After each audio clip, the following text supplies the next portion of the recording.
उपोषण, आंदोलन आणि उद्रेक ही मराठ्यांच्या दुसऱ्या टप्प्यातील आरक्षणासाठीची वाटचाल ठरली आहे. 2016 पासून विविध रूपात सुरू असलेलं मराठा आंदोलन काल म्हणजेच 30 ऑक्टोबरला अचानक हिंसक झालं. राज्याच्या अनेक भागात मराठ्यांचा संताप पाहायला मिळाला, पण याची सर्वाधिक झळ बसली ती बीड जिल्ह्याला. आमदार प्रकाश सोळंके आणि संदीप क्षीरसागर यांचे बंगले पेटवण्यात आले, तर राजकीय पक्षांच्या कार्यालयांची नासधूस करण्यात आली.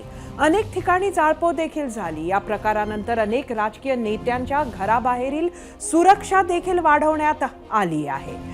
या सर्व घटनाक्रमाची गृह विभागानं गंभीर दखल घेतली आहे. मराठा आंदोलन चिघळल्याच्या पार्श्वभूमीवर पोलीस प्रशासनाच्या वतीनं तात्काळ सुरक्षा वाढविण्यात आली आहे. समाज माध्यमातून प्रसारित केल्या जाणाऱ्या मजकुरांवर पोलिसांनी नजर ठेवली असून दंगल नियंत्रण पथक देखील तैनात करण्यात आलंय.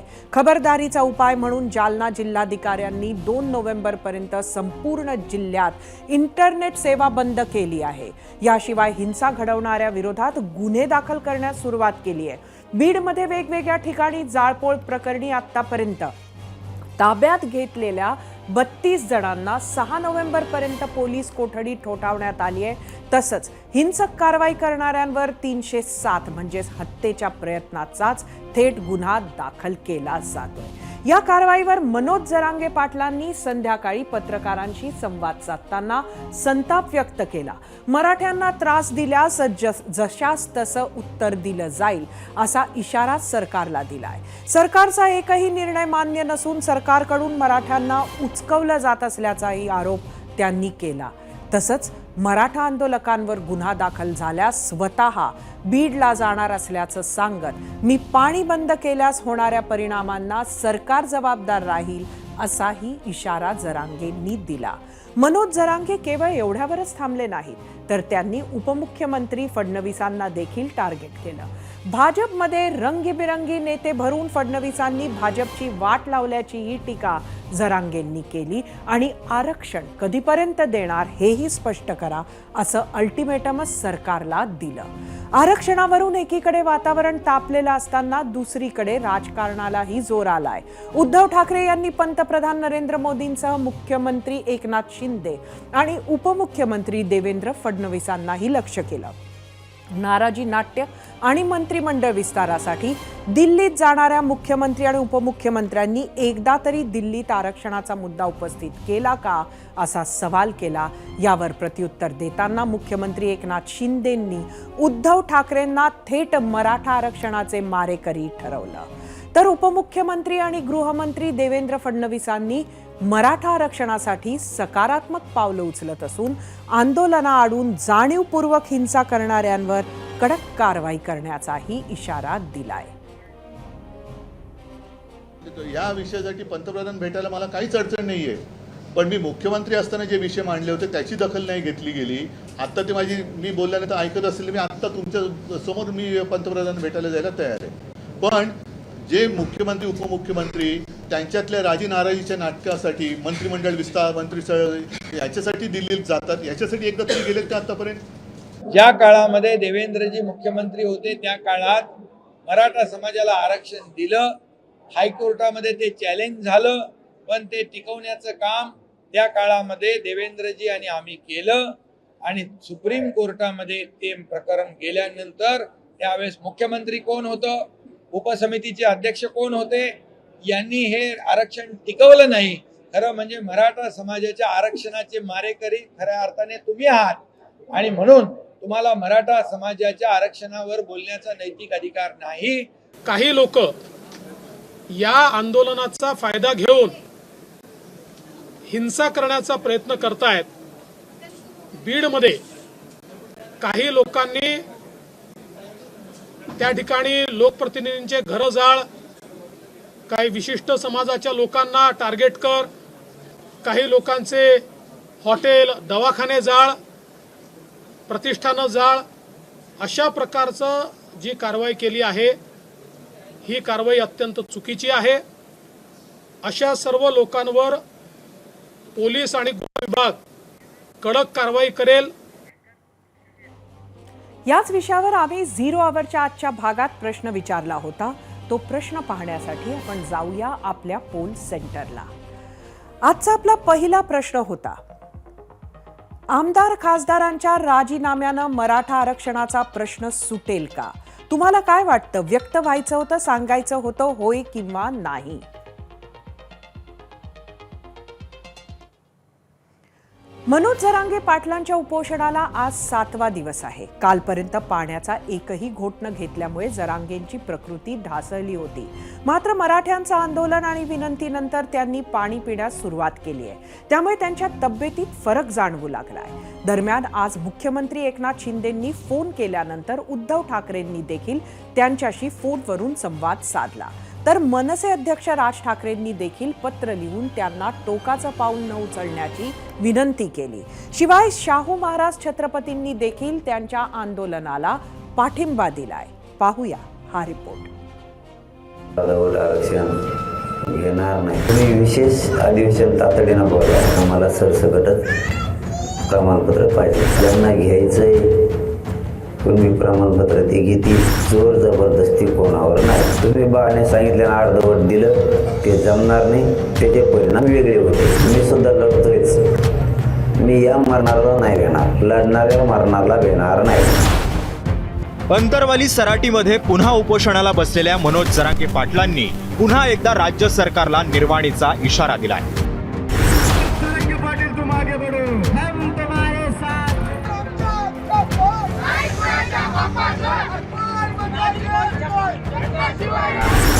जरांगे पाटलांच्या उपोषणाचा आजचा 7वा दिवस आहे. मराठा आरक्षणावरून जरांगेंनी हा निर्वाणीचा लढा सुरू केलाय आणि त्यांच्या या लढ्याला राज्यभरातून भरभरून प्रतिसाद मिळतोय.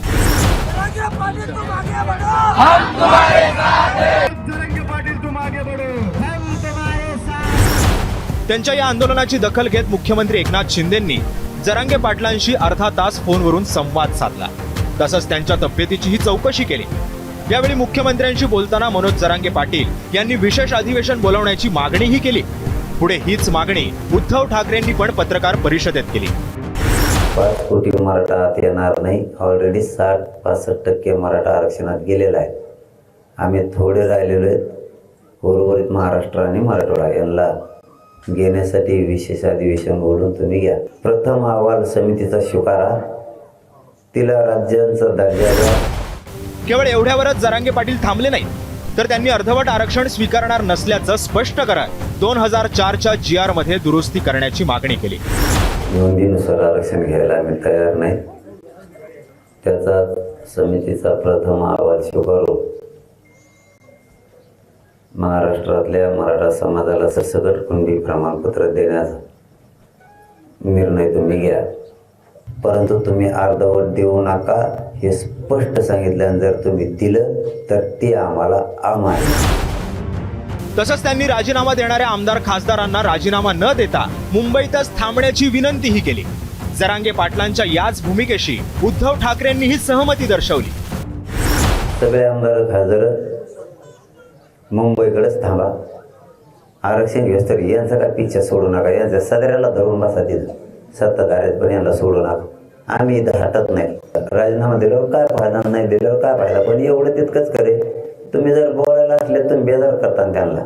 मुंबई सोडायची नाही म्हणजे तुम्ही मंत्रालय आणि मुख्यमंत्री उपमुख्यमंत्र्यांचं दार सोडत नाही. त्यांच्या पाय पुढं पुढे त्यांच्या मागं लागायचं की तुम्ही आरक्षण पहिला विषय मार्गी काढा. अधिवेशन घ्या आणि महाराष्ट्रातल्या मराठ्यांना आरक्षण द्या. हे लावून धरावं. मराठा समाज त्यांना कधीच विसरणार नाही. आरक्षणासाठी उपोषणाला बसलेल्या मनोज जरांगे पाटलांच्या सरसकट मराठा कुणबी प्रमाणपत्राच्या मागणीला मराठ्यांमधील एक गट मात्र विरोध करतोय. त्यावरही जरांगेंनी आपली भूमिका स्पष्ट केली आहे. ज्यांना घ्यायचंय कुणबी प्रमाणपत्र ते घेतील. गोरगरीब मराठ्यांचे लोक घेतील. जर कोणाचा विरोध असेल आम्हाला कुणबी नको तर त्यांनी घेऊ नका. ज्यांना कोणचं घ्यायचंय त्यांना तिथून घेऊ द्या. आपण असं स्पष्ट सांगितलेलं आहे. पण अर्धवट घेणार नाही. मी पुन्हा तेच सांगतो. मनोज जरांगे पाटलांच्या या आंदोलनाला कोल्हापूरचे शाहू महाराज छत्रपतींनीही पाठिंबा दर्शवत सरकारला आपलं ऐकावंच लागेल असं म्हटलंय. ते आज मनोज जरांगेंच्या भेटीला अंतरवाली सराटीच्या उपोषण स्थळी पोहोचले होते. आपले ध्येय काय, धोरण काय हे लक्षात ठेवून आपण आपलं कामकाज चालू ठेवलं पाहिजे. जेणेकरून आपल्या मागण्या, समाजासाठी मागण्या लवकरात लवकर मान्य होतील. कदाचित आज शासनाची मीटिंगही आहे असं समजतंय. आणि काय त्या मीटिंगमध्ये होते माहीत नाही. आणि अशी अपेक्षा करूया की ते मान्य करतील यांच्या सगळ्या मागण्या. मराठा आरक्षणाचा मुद्दा गेल्या काही दिवसांपासून प्रचंड गाजतोय. या मुद्द्यावरूनच मराठवाड्यात ठिकठिकाणी मराठा आंदोलक रस्त्यावर उतरले. जाळपोळ आणि तोडफोड करू नये आणि तसं केल्यास मला वेगळी भूमिका घ्यावी लागेल असं कालच जरांगेंनी म्हटलंय. मात्र जरांगेंच्या आवाहनानंतरही संध्याकाळी उशिरा आणि रात्री अनेक ठिकाणी हिंसक आंदोलन बघायला मिळालं. या घटनांमुळे मराठा आंदोलन भरकटत चाललंय का असा प्रश्नही उपस्थित होतोय. मनोज जरांगेंनी मात्र आम्ही सर्व एकत्र असल्याचं स्पष्ट केलंय. रक्तमासाचे आम्ही नातलगेत आणि भाऊ भाऊ पण आहेत. मराठी सगळा मराठा एक. एकूणच मनोज जरांगे पाटलांची भूमिका, आक्रमक झालेला मराठा समाज आणि राज्य सरकारच्या वाढलेल्या हालचालींमुळे आगामी काळात मराठा आरक्षणाबाबत नक्कीच मोठ्या घडामोडी होण्याचे स्पष्ट संकेत मिळू लागले. 0 आवर्ससाठी ब्युरो रिपोर्ट, ABP माझा.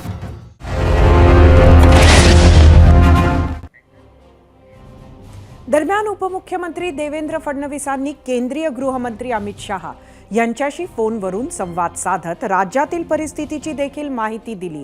मराठा आरक्षणाबाबत आम्ही विचारलेल्या प्रश्नावर तुम्ही काय प्रतिक्रिया दिल्या आहेत त्या प्रतिक्रिया पाहण्यासाठी आपण जाऊया आपल्या मीडिया सेंटरला. आजचा आपला प्रश्न आहे,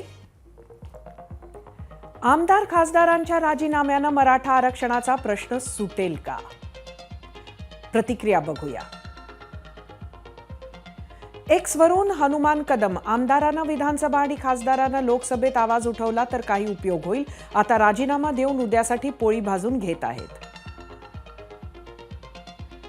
युट्यूबवरून विजय जाधव, राजीनामे देण्यासाठी यांना जनतेनं निवडून दिलं होतं का, की जनतेचे प्रश्न सोडवण्यासाठी निवडून दिलं होतं? युट्यूबवरून मंजुश्री चिप्पलकट्टी, कुठलाही प्रश्न आक्रस्ताळेपणा करून सुटत नसतो, त्यासाठी प्लॅनिंग आवश्यक असतं. या आरक्षणात कायदेशीर अडचणी आहेत, त्यासाठी न्यायालयात बाजू भक्कम करावी लागेल. युट्यूबवरून बाबासाहेब थोरात, आमदार खासदारांनी राजीनामे दिल्यास आरक्षणाचा प्रश्न लांबणीवर पडेल. युट्यूबवरून दीपक महाडिक, राजीनामे देणे ही निव्वळ पळवाट आहे. फेसबुकवरून शंतनू गौतम, राजीनामा आणि मराठा आरक्षणाचा काही संबंध नाही, निव्वळ प्रसिद्धीसाठी खटाटोप सुरू आहे, यापूर्वीच राजीनामा द्यायला पाहिजे होता. इंस्टाग्रामवरून वेदांत जवळकर, राजीनामा हा पळपुटेपणा आहे, आरक्षण पाहिजे असेल तर सत्ताधाऱ्यांना तणावाखाली आणायला हवं. हिंसक आंदोलनाच्या पार्श्वभूमीवर मंत्री, नेते, आमदारांच्या बंगल्याबाहेर कडेकोट सुरक्षा व्यवस्था ठेवण्यात आली आहे. स्वतः मुख्यमंत्री एकनाथ शिंदेंच्या ठाण्यातील शुभदीप निवासस्थानी मोठ्या प्रमाणात पोलिसांचा चोख बंदोबस्त ठेवण्यात आलेला आहे. तर उपमुख्यमंत्री देवेंद्र फडणवीस, उपमुख्यमंत्री अजित पवारांच्या बंगल्याच्या सुरक्षेत वाढ झाली आहे. शिवाय अर्जुन खोतकर, चंद्रकांत पाटील, रावसाहेब दानवे, शरद पवार, अशोक चव्हाण यांच्या घराबाहेरील सुरक्षेतही वाढ झाली आहे. त्याचबरोबर मराठा आरक्षणाबाबत वादग्रस्त वक्तव्य करणाऱ्या गुणरत्न सदावर्ते, केंद्रीय मंत्री नारायण राणे, छगन भुजबळ, रामदास कदम यांच्या घर आणि कार्यालयाच्या परिसरातील संरक्षण वाढवण्यात आले आहे. एकूणच मराठा आरक्षण आणि नेते याच विषयावर बोलण्यासाठी आपल्या सोबत उपस्थित आहेत माजी मंत्री आणि ज्येष्ठ नेत्या शालिनीताई पाटील. शालिनीताई, आपलं स्वागत आहे ABP माझाच्या 0 आवरमध्ये. एकंदरीत आरक्षणाचा मुद्दा आपण अनेक वर्षांपासून बघत आला आहात, काय सांगाल आज जे होत आहे त्याच्यावर, काय म्हणाल?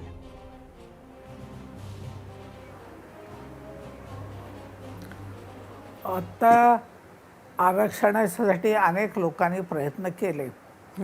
माझं असं म्हणणं आहे की मराठा समाज हा मागणारा समाज नाही, हा देणारा समाज आहे. परंतु प्राप्त परिस्थितीमध्ये मार्ग काढायसाठी त्यांना हे आरक्षण मागण्याचे परिस्थिती झालेली आहे. त्याच्यातून ते जाण्याचा प्रयत्न करतायत. परंतु ह्याला आमदार खासदारांनी राजीनामा देण्याची गरज नाही. त्यांनी त्या ठिकाणी ते लोकांचे प्रश्न सोडवायसाठी निवडून गेलेले आहेत. ते नक्कीच त्या काय ठिकाणी तुम्हाला एकंदरीत त्यांनी का राहून असं करत आहेत ही लोकांच्या नेते मंडळी, प्रश्न आमदार सोडवण्यासाठी- खासदार का राजीनामे देत आहेत? काय तुम्ही राजकीय आकलन सांगाल?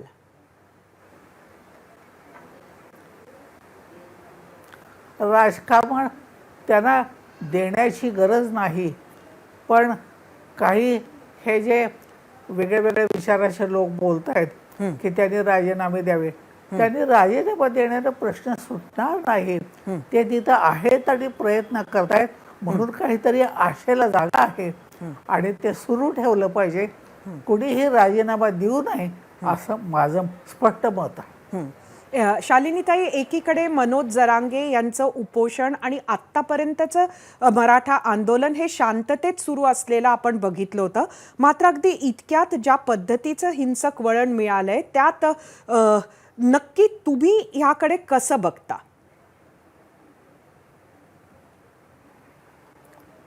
मी हे 2003ला मी विधानसभेमध्ये महाराष्ट्राच्या ठराव आणून गरिबांना आरक्षण दिलं पाहिजे मराठ्यातल्या, हा ठराव मी 2003 साली महाराष्ट्राच्या विधानसभेत आणला. आणि त्यानंतर मी मराठवाड्याचा पूर्ण दौरा केला, पश्चिम महाराष्ट्राचा, कोकणाचा केला. विदर्भात मला काही विशेष प्रतिसाद मिळाला नाही, कारण ते लोक मध्य प्रदेशाच्या सरकारमध्ये होते आणि त्यांचा जरा विचार वेगळे आहेत.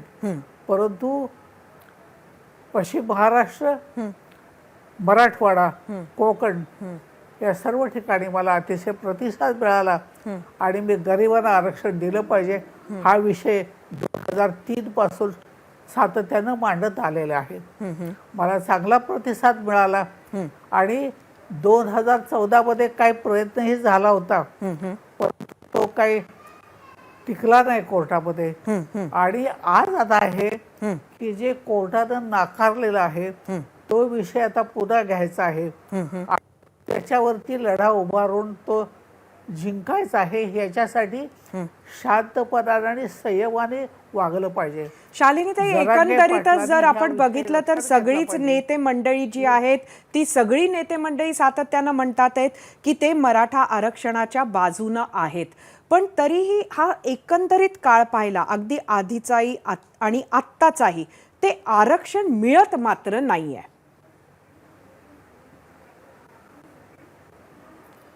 हॅलो, जे म्हणतात की आम्ही बाजूचे आहे पण प्रत्यक्ष काही करतच नाहीत, त्यामुळं आरक्षण कसं मिळणार? तर त्याच्यासाठी आतताईपणा करून चालायचं नाही.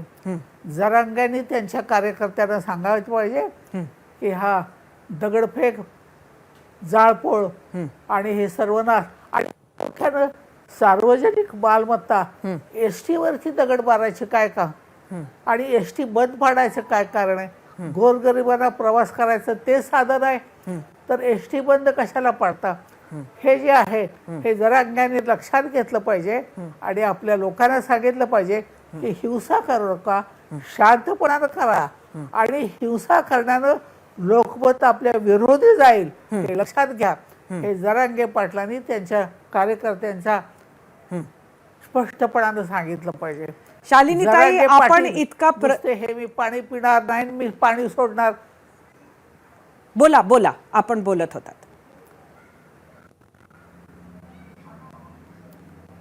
मी असं बोलत होते की जरांगे पाटलांनी हे भीती दाखवून मी पाणी सोडेन आणि मी अमुक, ह्यानं काय होणार आहे? अहो, तुम्ही जगला पाहिजे आणि तुम्ही जगून प्रयत्न केले पाहिजेत. त्याच्यासाठी तुम्ही पाणी प्यायला पाहिजे. त्याच्यासाठी छत्रपती शाहू महाराज, शिवाजी महाराजांचे प्रत्यक्ष आताचे वंशज तुम्हाला भेटायला आले. त्याचा अर्थ छत्रपतीच्या पासूनचा मराठा समाज तुमच्या मागं आहे. त्यामुळं आता आतताईपणा करू नका आणि पाणी सोडणार. अहो, त्यांनी स्वतः येऊन तुम्हाला पाणी दिलं, तुमचं इतकं महत्त्व दिलं, तुम्हाला उभ्या महाराष्ट्रातला एक मराठ्यांचा नेता असं म्हणून तुमच्याकडे बघितली. एवढी सन्मानाची वागणूक छत्रपतींचे वंशज शाहू महाराजांनी येऊन तुम्हाला दिली, अहो त्यांचा सत्कार करा, त्यांचा मान करा, आपली तब्येत चांगली ठेवा.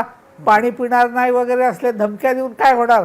अहो पाणी द्या, आपली तब्येत चांगली ठेवा आणि प्रयत्न करा. आणि तुमच्या लोकांना सांगा की शांततेने झालं पाहिजे, कुठंही जाळपोळ, कुठंही दगड. आणि एस टीवर तर बिघडून सगळ्या एसट्या सुरू झाल्या पाहिजे महाराष्ट्रात. अहो गोरगरिबांनी कसा प्रवास शालिनीताई, एक आहे की जरांगे उपोषण हे माध्यम दबावाचं आहे आणि त्या दबावातून कुठंतरी आरक्षण मिळवायचं, त्या दबावाचं हे एक आंदोलनाचा एक भाग उपोषणाचा आपण पाहिलाय. अगदी महात्मा गांधींपासून ते सुरू राहिलेलं आहे आणि त्यामुळे जरांगेंनी तो मार्ग निवडलाय असं आपण म्हणू शकतो.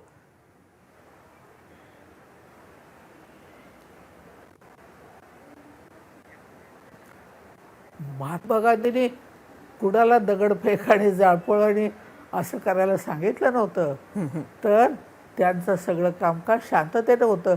त्यांच्यासमोर जर आदर्श ठेवायचा असेल तर जरांगे पाटलाने आपली लाईन ऑफ ॲक्शन एकदम पूर्णपणानं बदलली पाहिजे. एक शेवटचा प्रश्न मी आपल्याला विचारते शालिनीताई, उद्या सर्व पक्षीय नेते एकत्र भेटणार आहेत आणि सरकारनं इतर पक्षांना, विरोधी पक्षांच्या नेत्यांना एकत्र बोलवलेलं आहे.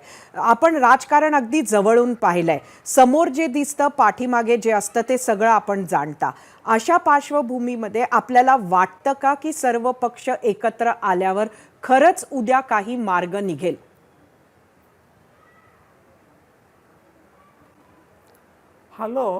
नाही, सगळे प्रश्न एकत्र येतात वेगवेगळे सगळे, ते बरं आहे.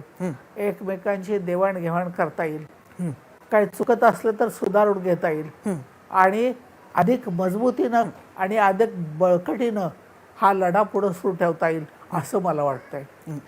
शालिनीताई, आपले खूप खूप धन्यवाद. एबीपी त्या मीटिंगला बोलवलेलं आहे ते बोला आपण. शरद पवारांबद्दल बोलत होता आपण. तुम्ही माझ्याशी बोलला, थँक्यू. आपला मुद्दा पूर्ण करा. बोलत होते की ते खूप अनुभवी नेते आहेत, विधायक विचाराचे आहेत, सगळ्यांचं चांगलं व्हावं अशा विचाराचे आहेत. मी त्याच्यापेक्षा मोठी आहे, त्यांची कार्यपद्धती मला माहिती आहे. ते 85 आहे, मी 92 आहे. मी त्यांचं सगळं राजकारण पाहिलेलं आहे, त्यांचा स्वभाव पाहिलेला आहे, कामाची पद्धत पाहिलेली आहे. ते उद्याच्या मीटिंगमध्ये काहीतरी चांगला मार्ग सुचवतील आणि हा विषय जास्त चांगल्या प्रमाणात पुढे जाईल, असं काहीतरी रस्ता निघेल असं मला वाटतं. धन्यवाद शालिनीताई आमच्याशी बोलल्याबद्दल. आम्ही विचारलेल्या प्रश्नावर महाराष्ट्रानं काय कौल दिला आहे तो कौल पाहण्यासाठी आपण जाऊया आपल्या पोल सेंटरला. आजचा आपला प्रश्न होता, आमदार खासदारांच्या राजीनाम्याने मराठा आरक्षणाचा प्रश्न सुटेल का? यूट्यूबवर एकूण 60,000 मतं मिळालेले. 56% लोकांनी होय म्हटलंय, 44% लोकांनी नाही म्हटलंय. इंस्टाग्रामवर एकूण 10,000 मतं,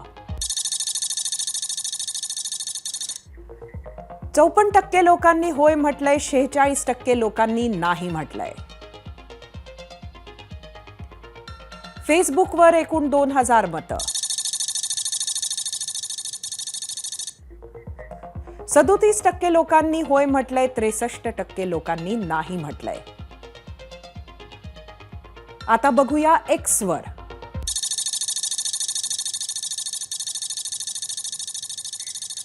तेवीस 23% लोकांनी होय म्हटलंय, मात्र 77% लोकांनी नाही म्हटलंय.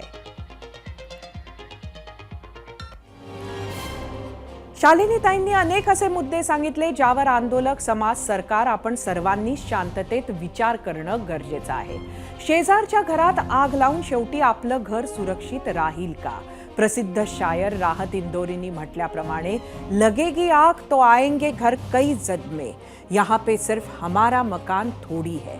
ही वाक्य सर्वांनी यावेळी लक्षात ठेवणं गरजेचं आहे. राज्यातील शांतता, कायदा, सुव्यवस्था जास्त बिघडणार नाही यासाठी प्रत्येक जण आपला वाटा उचलतील अशी आशा करूया. राज्यासमोरच्या सर्वात महत्त्वाच्या मराठा आरक्षणाच्या आंदोलनामुळे तापलेल्या महाराष्ट्रावर आपण चर्चा करत आहोत. काल रात्रीपासून राज्य सरकारमध्ये गतीनं हालचाली दिसू लागल्या. काल रात्री मुख्यमंत्री एकनाथ शिंदेंनी आपल्या मित्रपक्षांच्या आमदारांसह राज्यपालांची भेट घेतली. त्याच वेळी गृहमंत्री देवेंद्र फडणवीसांच्या नेतृत्वात राज्यातील भाजपच्या टॉप लीडरशिपची बैठक सुरू होती. त्याच बैठकीत एक अनपेक्षित गेस्ट घेऊन एक कार पत्रकारांच्या समोरून आत गेली. अजित पवार गटाचे मंत्री आणि ओबीसी नेते छगन भुजबळ हे त्यात होते. त्यामुळे भाजपचे 5 मोठे नेते आणि छगन भुजबळ. नक्की आत काय चर्चा झाली याचा फक्त अंदाजच बांधता येतोय. समता परिषदेच्या बीडमधील कार्यकर्त्याचं हॉटेल जाळलं होतं. इतरही काही ठिकाणी आंदोलकांच्या रडारवर आलेल्या नेत्यांमध्ये ओबीसी नेते होते. त्यामुळे राज्यातील ओबीसी नेत्यांच्या सुरक्षेची चर्चा भुजबळांनी केली असावी. ही बैठक संपेपर्यंत शिंदे हे राज्यपालांना भेटून वर्षा बंगल्यावर दाखल झाले होते आणि फडणवीस ही भाजप नेत्यांची बैठक संपवून थेट तिथेच पोहोचले. वर्षा बंगल्यावर एकनाथ शिंदे, देवेंद्र फडणवीस यांनी पोलीस महासंचालकांची भेट घेतली आणि राज्यातील प्रत्येक जिल्ह्याच्या पोलीस प्रमुखासह तिथल्या जिल्हाधिकाऱ्यांची बैठक घेतल्याची माहिती मिळाली आहे. बिघडत चाललेली परिस्थिती, हिंसा करणाऱ्यांवर कडक कारवाईचे आदेशही त्याच बैठकीत दिले गेले आणि रात्रीतूनच पोलीस प्रशासन एकदम फ्रंट फूटवर आले. कारवाईला सुरुवात झाली. मात्र तरीही आज काही ठिकाणी आंदोलनं झालीच. धाराशिवमध्ये मराठा बांधवांनी रेल रोको आंदोलन केलं. त्यामुळे काही काळ तणाव होता. तर पुण्यातील नवले पुलावर टायर जाळत मराठा तरुणांनी आरक्षणाची मागणी केली. तिथे काही काळ त्यामुळे अँब्युलन्स ही रखडून होती. आज सकाळी देवेंद्र फडणवीसांनी राज्यपालांची भेट घेतली. तर त्यानंतर काही तासांमध्येच मवियाच्या आमदारांनी राज्यपालांची भेट घेतली आणि सर्व विरोधी पक्षातून एक मागणी पुढे आली. नेमकी तीच मागणी मनोज जरांगेंनीही केली आहे आणि त्याच मागणीवर होता आपला आजचा दुसरा प्रश्न. तो पाहण्यासाठी आपण जाऊया आपल्या पोल सेंटरला. आजचा आपला प्रश्न होता, मराठा आरक्षणासाठी सरकारनं विशेष अधिवेशन बोलवावे का? तुम्हाला सांगायचं होतं होय किंवा नाही. मात्र आता आपण बीडमध्ये जाऊया. इथं काल अवघ्या काही तासांमध्ये 2 आमदारांची घरं, 2 हॉटेल्स, नगर परिषद, राष्ट्रवादी काँग्रेस भवन अशा सगळ्या इमारती पेटवल्या. त्यातच होते माजी मंत्री जयदत्त क्षीरसागर यांचे पुतणे आणि त्यांनाच हरवून आमदार झालेले राष्ट्रवादी शरद पवार गटाचे संदीप क्षीरसागर यांचंही घर. ज्यावेळी आंदोलकांनी घर पेटवलं त्यावेळी घरात संदीप क्षीरसागर यांचे चुलत बंधू आणि सध्याचे कट्टर राजकीय विरोधक अजित पवार गटाचे योगेश क्षीरसागर यांच्या पत्नी आणि मुलं होती. जेव्हा घरातून धुराचे लोट निघत होते अशा स्थितीत क्षीरसागर कुटुंबियांनी जीव कसा वाचवला आणि योगेश क्षीरसागर यांच्या पत्नी सारिका क्षीरसागर यांनी त्यावेळी नेमकं काय पाऊल उचललं आणि आपल्यासह कुटुंबाला आगीतून कसं बाहेर काढलं, हाच थरारक अनुभव खुद्द सारिका यांनीच एबीपी माझाशी शेअर केलाय. पाहूयात. काल रात्री जमावानं क्षीरसागरांच्या बंगल्यावरती अगदी हल्ला चढवला, जाळपोळ सुरू केली. त्यावेळी याच घरामध्ये सारिका क्षीरसागर होत्या. डॉक्टर सारिका क्षीरसागर आता माझ्यासोबत आहेत. ते रात्रीचं ते वातावरण म्हणजे कसं होतं, म्हणजे सुरुवात कशी झाली, काय आवाज येत होते आणि मग तिथून पुढे घरच्या सदस्यांनी काय केलं? आम्हाला साधारण ही घटना सुरू होण्याच्या एक 20 मिनिट आधी कार्यकर्त्यांचे फोन येत होते की जमावाचं चर्चा चालू आहे की तुमच्याकडे येणार, आणि आम्हाला आयडिया आली होती. त्यामुळे आम्ही बऱ्यापैकी मेंटली प्रिपेअर होतो, पण आम्ही बाहेर जाऊ शकत नव्हतो आणि आम्ही पोलिसांना इन्फॉर्म करत होतो. परंतु पोलिसांना ॲज युज्युअल जसं भैयांनी सांगितलं तुम्हाला खूप लेट झालं आणि सुरुवात त्यांची अशी झाली म्हणजे 1.25 तास हे सगळा प्रकार चालू होता. 1.25 तास आम्ही दहशतीत या घरात घालवलाय. माझ्यासोबत आमची 3 लहान मुलं होती, आम्ही 3 लेडीज, माझे आजारी सासरे आणि एवढे जणांना आम्ही एकत्र एका रूममध्ये होतो आणि अक्षरशः म्हणजे दगडफेक सुरू झाली. अर्धा तास ते चालू होतं, घोषणाबाजी चालू होती आणि त्यानंतर त्यांनी गाड्या जाळायला सुरुवात केली. गाड्या जेव्हा जाळायला सुरुवात केली मग आम्हाला बाहेर निघण्याशिवाय पर्याय नव्हता. आम्ही मुलांना घेऊन दगडफेकीच्या मधून बागच्या साईडनी बाहेर आलो लॉनमध्ये आणि तिथे आजूबाजूच्या सगळ्या आमच्या कार्यकर्त्यांनी, बालेपूरच्या समाज बांधवांनी बाउंड्री वॉलवर चढून मुलांना रेस्क्यू केलं. म्हणजे मुलांना आम्ही आधी बाहेर पाठवलं आणि हे सगळं करेपर्यंत मग बऱ्यापैकी मॉब थंड झाला होता आणि पोलिसांनी आम्हाला वाट काढून दिली आणि आम्ही अशा फुटणाऱ्या गाड्यांमधून, आगीमधून समोरच्या साईडनी बाहेर आलो आणि आम्हाला मग पोलीस हेडक्वार्टरला नेण्यात आलं. ज्यावेळी हे सगळे आवाज येत होते इथे, तर ते कोणत्या कोणत्या गाड्या होत्या आणि त्या कशा पेटवल्या गेल्या? आय थिंक त्यांच्याकडे प्रत्येकाकडे त्यांनी थम्सअपच्या बॉटल्समध्ये टाकून रॉकेल वगैरे आणलं होतं. इतके म्हणजे स्फोटक पदार्थ त्या जवळपास 100 लोकांनी कॅरी केले होते आणि त्यांनी पहिले तर दगडफेक इतके केले की वरपर्यंत तुमचे दगड वरती आले होते आणि त्यानंतर त्यांनी रॉकेल टाकून आग लावून सगळे गाड्या जाळायला सुरू केले. 6-7 गाड्या जाळल्या. गाड्या जाळण्याचाच आवाज इतका होता आणि दगडफेकीचा इतका हॉरिबल आवाज होता की माझ्या मुलांनी त्यांना एक लाईफ टाईम मेमरी झाली होती आणि माझी मुलं इतके घाबरले होते की ते देवघरात देवाच्या समोर हात जोडून थांबले होते. मी त्यांना पहिल्यांदा असं पाहिलं आणि ते माझ्यासाठी असा क्षण होता की मी आयुष्यभर विसरणार नाही. पण तुम्ही राजकीय सोबत सामाजिक पण काम करताय, मागच्या अनेक वर्षापासून आम्ही तुम्हाला बघतोय. असं वाटतं की म्हणजे इतक्या दिवस ज्या समाजासोबत आपण राहतोय, ज्या समाजात एक घटक म्हणून राहतोय, तिथे एखादी इन्स्टंट प्रतिक्रिया व्हावी ज्यातून अगदी कुटुंब उद्ध्वस्त व्हावं अथवा अनेक ठिकाणी कुटुंब भयभीत झालेत, तर अशी वेळ त्यांच्यावरती यावी, ही कधी अशी चाहूल आली होती किंवा असं सामाजिक इतकं विघातक गोष्टी घडतायत असं कधी वाटलं? नाही. कुठलाही समाज असो, बीडमध्ये आम्ही वावरताना आम्हाला कधीच असं जाणवलं नाही की एवढं हेटेड कोणाच्यामध्ये आहे. मला तर असं वाटतंय हे जे वातावरण मागच्या 2 महिन्यात झालंय त्यामुळे काहीतरी निगेटिव्हिटी आली आणि निगेटिव्हिटी ज्या लोकांच्यामध्ये आहे, एक 5-10% लोकांमध्ये त्यांना खतपाणी मिळालं कुठून तरी. पण सगळ्या आमच्या विरोधात असं फार कुणाला राग असेल किंवा काही असेल किंवा आम्हाला त्रास देण्याची काही इच्छा असेल कोणाची, असं मला वाटत नाही. नक्कीच. मला शेवटचा प्रश्न आहे की या संदर्भात आता कोणती मागणी आपण करणार आहात? की म्हणजे पोलीस ॲक्शन चालूच आहे, लोकांना पकडण्याचं काम चालू आहे, पण याची पुढे काही मागणी आपण करणार आहात? यात नंतर पुढे कुठल्या दुसऱ्या शहरात असे इन्सिडेन्सेस होऊ नये आणि बीडमध्ये तर अजिबात होऊ नये अशी आमची इच्छा आहे. आणि जे काही झालं, फक्त आमचंच घर नाही, इतर ठिकाणी पण हे जे झालेल्या आहेत गोष्टी, त्याच्यावर अटेम्प्ट टू मर्डरची केस करून त्यांना लवकरात लवकर ह्यांच्यावर ॲक्शन घेतली पाहिजे आणि आम्ही ती घेतल्याशिवाय शांत नाही बसणार.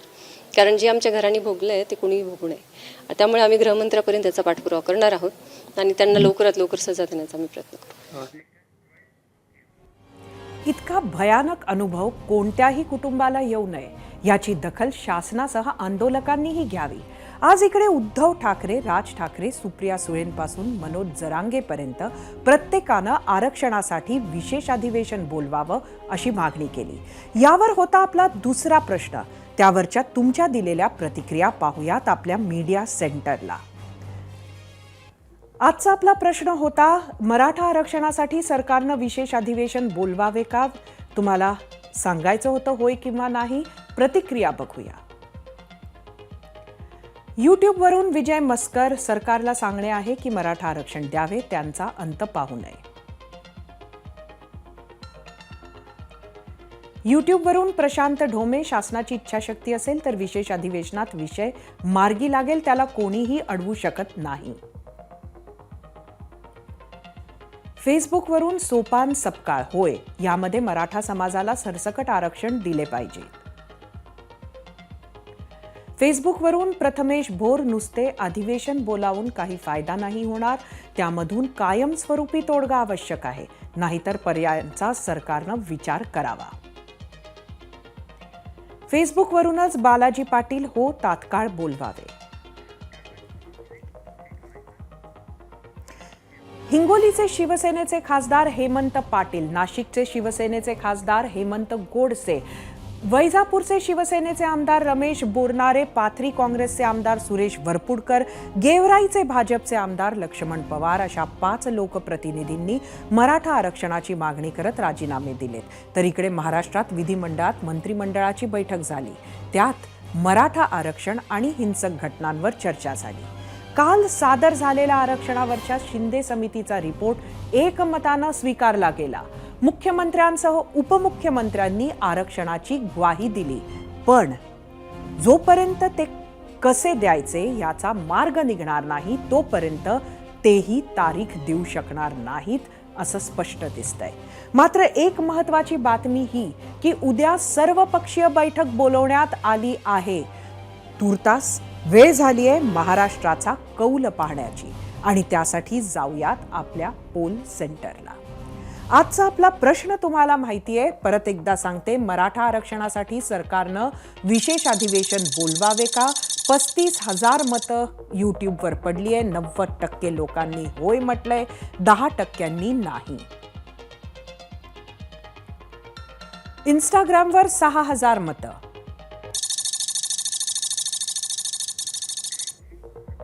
,83% लोकांनी होय म्हटलंय, 17% नाही. फेसबुकवर 1,500 मतं. 69% लोकांनी होय म्हटलंय, 31% नाही. एक्सवर पाहूया.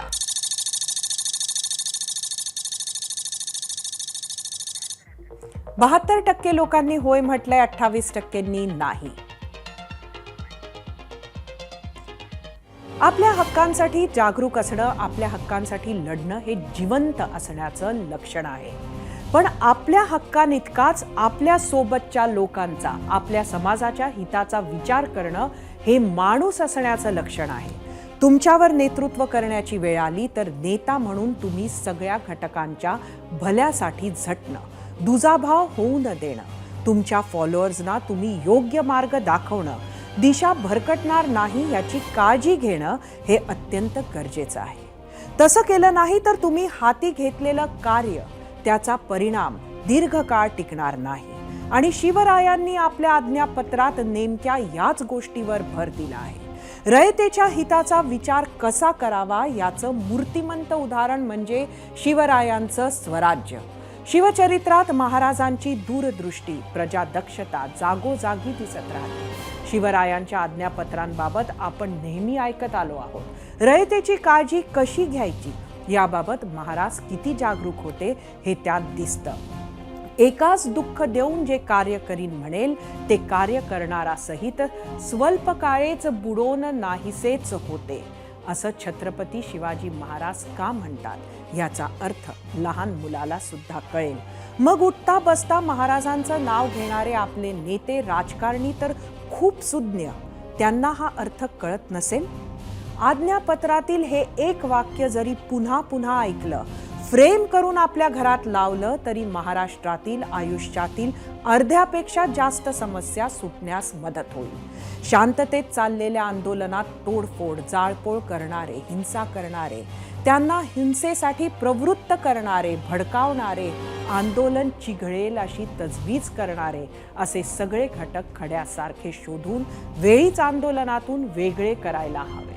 तसं झालं नाही तर समाजकंटकांना आणि आंदोलन बदनाम करण्याची संधी शोधणाऱ्यांना आयतं कोलीत देत आहोत हे भान आंदोलकांनी, आंदोलनाच्या नेत्यांनी आणि सरकारनेही ठेवायला हवं.